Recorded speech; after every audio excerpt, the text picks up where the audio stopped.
toutes et à tous. Merci d'être venus à ce point de presse.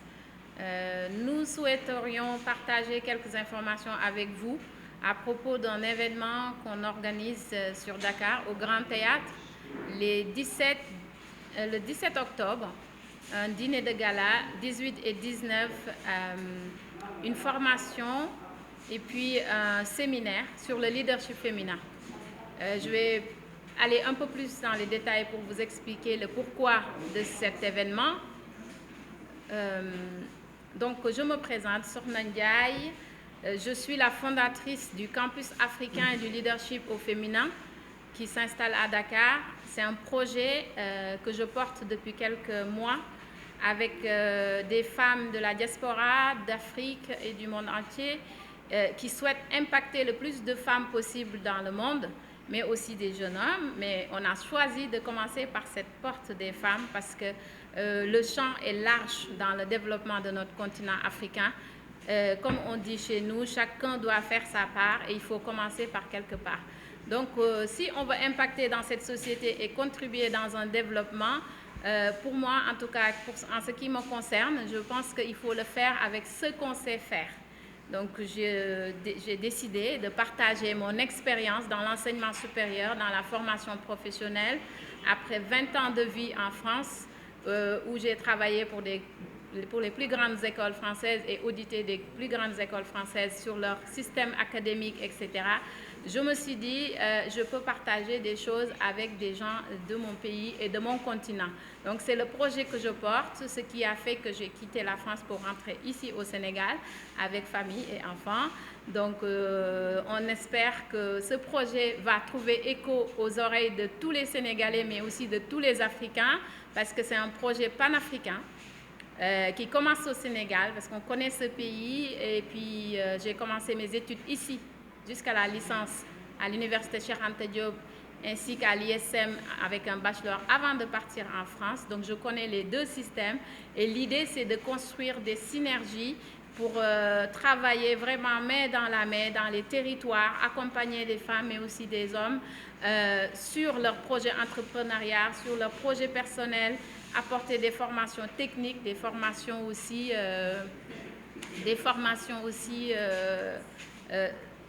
transversales. Voilà. Je vais revenir un peu sur le projet que je porte, donc je disais, avec des femmes de la diaspora, mais aussi d'Afrique. Ce sont des femmes qui occupent des postes importants à travers le monde, qui impactent par leur métier. Donc le campus va fonctionner avec ces femmes et des hommes aussi, qui sont des intervenants, qui sont sélectionnés, référencés au sein du campus pour accompagner dans leur domaine d'activité sur des métiers émergents et aussi sur des métiers qui sont en lien avec ce qui est attendu aussi sur le marché du travail. L'objectif de tout ça, c'est de vraiment travailler de façon communautaire et endogène, aller dans les territoires, sur tout ce qui est reconversion professionnelle, insertion professionnelle, parce qu'on sait qu'aujourd'hui, la problématique qu'on a, on a des étudiants qui sortent de l'école, qui sont diplômés théoriquement et sur le marché du travail ont du mal à s'insérer. Donc il y a des solutions qui existent ailleurs dans le monde et on a eu la chance, en tout cas à notre humble niveau, de les avoir vécues, de les avoir vues, de les avoir évaluées, même implémentées. Donc on souhaiterait les partager ici.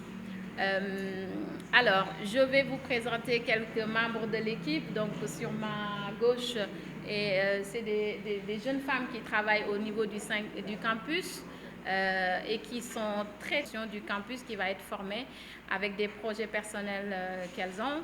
À ma droite aussi, nous avons Sokhna qui aussi porte un projet d'entrepreneuriat qui va aussi tout à l'heure dire un mot à propos de pourquoi elle a rejoint le campus, et Delphine également qui est membre de l'équipe, qui est venue depuis la France pour me soutenir et pour nous accompagner de chez Lux Consulting. Merci beaucoup. Donc voilà. L'événement en question que je souhaitais partager avec les Sénégalais, c'est vraiment un dîner de gala qui se passe au niveau du Grand Théâtre le 17 octobre. Au soir, nous aurons le plaisir d'accueillir le ministre Moussa Balla Fofana, ministre de l'Urbanisme, des collectivités territoriales et de l'aménagement du territoire, avec qui on a ambition de travailler et décentraliser les compétences dans les régions. Ça ne va pas se limiter que dans Dakar, mais aussi la ministre de la Femme, Mme Maïmouna Dièye, qui est notre ministère de tutelle et qui s'est engagée à nos côtés pour être présente lors de cette soirée. Et effectivement, nous sommes reconnaissants et très fiers de les avoir à nos côtés pour cette soirée qui est si importante, dans laquelle on va recevoir toutes nos ambassadrices qui viennent de plus de 16 pays différents pour être présents à cette soirée. Et le lendemain, nous nous retrouverons à Azalai Hotel pour une journée de séminaire, toujours sur le thème du leadership, où nous allons échanger entre ambassadrices. Et le 19, on va former la première cohorte du campus. Donc voilà, il y a des informations sur le sujet derrière moi et sur la table. Mais si vous avez des questions, je suis prête à y répondre. Tous, je m'appelle Sorna Diborgay. Je fais partie de l'une des premières, de la première cohorte du CALF. Et j'ai rencontré Sorna lors d'un événement, d'un forum. Et, elle a intervenu et j'ai trouvé son intervention très intéressante et aussi impactante. Et après, on a eu à échanger, nous deux. Et c'est après cela qu'elle m'a proposé en fait, son idée de former les jeunes femmes féminines, les jeunes femmes autant pour moi et aussi les jeunes hommes, dans leur parcours professionnel ou même entrepreneurial, sur des formations ou même des renforcements de compétences. J'ai trouvé l'idée intéressante pour ma personne et c'est la raison pour laquelle j'ai rejoint la première cohorte. Je suis qualiticienne, j'ai fait QHSE au sein de Sainte-Jeanne d'Arc post-bac et j'ai ce profil-là. Bon, on a le même profil, pareil.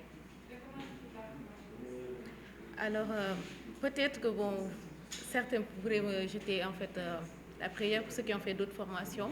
Mais à mon niveau, je trouve qu'en fait, c'est la meilleure formation, l'un des meilleurs secteurs qui pourrait aider les entreprises à s'améliorer et aussi atteindre le niveau de développement que les géants dans leur secteur ont atteint.